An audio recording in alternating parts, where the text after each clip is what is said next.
चालू किया है ना।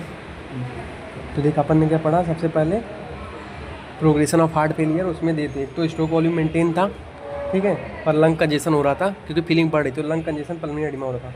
दूसरे में क्या था, स्ट्रोक वॉल्यूम मेंटेन था पर कंपनसेटरी टैचिकार्डिया से। तीसरा क्या था, यहाँ पे स्ट्रोक वॉल्यूम मेंटेन नहीं तो कार्डियक कोड यहाँ पे कम हो जाता था, ठीक है।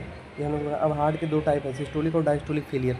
हार्ट फेलियर के दो टाइप, डायस्टोलिक फेलियर में क्या था, हार्ट पूरी तरह से स्ट्रेच नहीं हो पाता, ठीक है, पूरी तरह से रिलैक्स नहीं हो पाता हार्ट।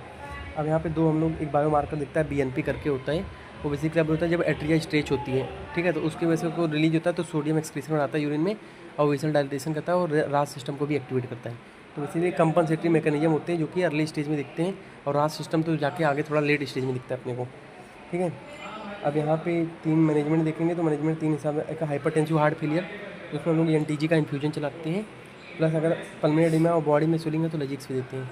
इसका डोज कितना होता है एनटीजी का, एनटीजी का जो डोज होता है अपना, एनटीजी का डोज कितना होता है 50 mg हम लोग देते हैं 250 ml एन एस में, 50 mg 250 एन एस में 3 ml पर हार के हिसाब से चलाते हैं।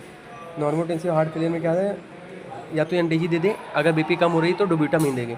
डोब्यूटामीन हम लोग कितना देते हैं पेशेंट में, बहुत आसान है, 250 mg इन 250 ml एन एस में, 250 mg इन 250 ml 6 हाँ 3 to 4 cc पर हार के हिसाब से चलाते हैं। ये देखना, सॉरी 250 mg हाँ इन 250 ml एन एस में देते हैं, ठीक है।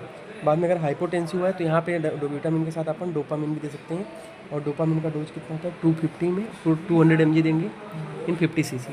तो अगर 3 cc पर हार के हिसाब से दे देगा तो बेसिकली वो वेजो कॉन्स्ट्रिक्शन नहीं करता, एनोट्रोपिक इफेक्ट होता है और थोड़ा डायलेट कर मतलब बीपी बढ़ाता है थोड़ा। पर अगर 6 cc पर हार के हिसाब देगा तो और भी वेजो कॉन्स्ट्रिक्शन एक्शन होता है उसका, तो 6 cc पर हार के हिसाब से दे सकता है, तो डिपेंडेबल है। और याद रखना इसमें हम लोग लजिक्स कभी देंगे हाइपोटेंशन में जब तक उसको पल्मोनरी एडिमा या फिर बॉडी फ्लूइड ओवरलोड नहीं है तो।